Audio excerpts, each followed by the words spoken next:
kusoo dhawaada cashirkeena maanta wuxuu ku saabsanaan doonaan cashir gaaban oo aada u kooban oo erayo cusuba kuwaasaan isku day doona in af Soomaali iyo English isugu turjubno ama English to Somali marka dhageysi habboon aad buu u yaryahay waana muhiim insha Allah. Halkan waxaa inoogu qoran illness waa jiro, sickness oo bukaan ayaa ka hooseysa. Illness waa qofka kolkuu aad u marlo ama aad u jilco xanuunkiisu daba dheeraado uu gubasha ku galbado ayaa waxaa la dhahaa illness. Marka waa jiro aad u daran waaye. Sickness waa bukaan socod caadi ah, waa qof xanuunsan laakiin socon kara. Maxaan ku idhaahdaa xanuunsan laakiin bukaan socodka waxaa la dhaho. Fever waxaan dhahaynaa qandho. Fever waa qandho. Cough waa qufac. Tusaale kolkuu hargab ku dhaco ama TB qofka ku dhacdo maxaan ku idhaahdaa qufaca uu sameeyo waaye sanbabada iyo neef mareenka ay dhibaato gaadho. Injury waa dhaawac qof jabay ama qof xabad ku dhacday ama qof nabar ku dhacay. Dhaawac waan wada garanaynaa wuxuu yahay. Waa garanay. Pain waa xanuun. Xanuunka kolkuu ku hayo tusaale xanuun baa ku haya madaxaad ku xanuunaya. Xanuunka aad dareemahayso ayaa waxaa la yidhaahdaa pain, xanuun waaye. Waa garanay. Nausea nurses waa kalkaaliye. Nurse haddii la yidhaahdo kalkaaliye ama kalkaaliso. Nurse waa kalkaaliye.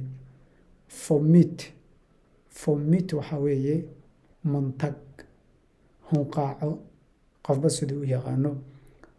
Vomit waxaa weeye hunqaaco ama mantag. Waa garanay. Nausea lalabo ama yaqyaqsi. Yaqyaqsi ama lalabo kolba kaa u taqaano. Waan garanay. Shiver gariir ama qadhqadh.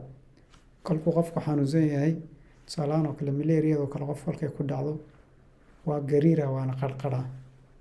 Qadhqadh ama gariir waxaad u taqaano waaye. Weakness daciifnimo jidhka ku dhacdo kolkuu qofku aad u marlo ama xanuunkiisu daba dheeraado waxaa daciif noqonaya jidhkiisa. Weakness waaye. Bleeding dhiigbax.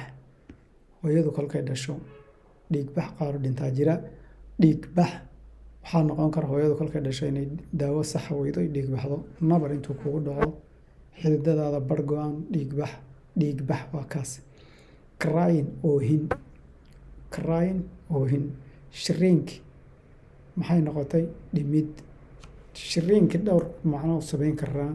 Waxaad dhintood yaraysa waa noqon kartaa. Kadudasho wixii oo soo yaraado soo kadutayna waa noqotaa.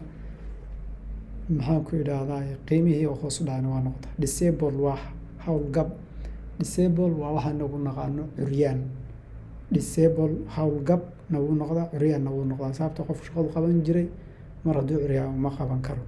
Waa gar paralyzer isaguna jira curyaana laakiin labadan waxay ku kala duwan yihiin. Waa hawlgab iyo curyaan. Paralyze waa qof gebi ahaanba maxaan ku dhahaa dareemihiisii shaqaynayay. Tusaale baad paralyze ka noqon kartaa, gacan paralyze ka noqon kara. Waa kaas. Retire hawlgab.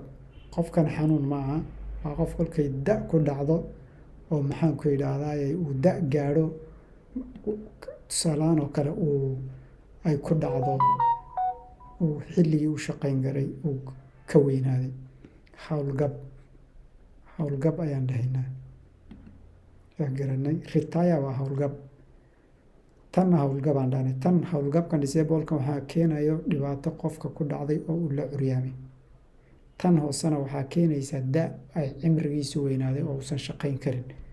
Saasay ku kala duwan yihiin marka. Retire waa hawlgab ay keentay inuu qofku waayeel noqday. Hawlgab oo tan ahaan oo disable-ka keenayna waa dhibaato qofka xubnihiisa ama jidhkiisa ku dhacday oo uusan awood u yeelan karin inuu shaqaysto. Waa garanay. Illness waxaan dhahnay waa maral ama mariil qofku waqti dheer uu jiranaa xanuunkiisu daba dheeraaday ama aad xanuunkiisu u daran yahay oo kale. Sick waxaan dhahaynaa bukaan socod. Fever waxaan dhahaynaa qandho. Cough waxaan dhahaynaa qufac. Injury dhaawac. Pain xanuun.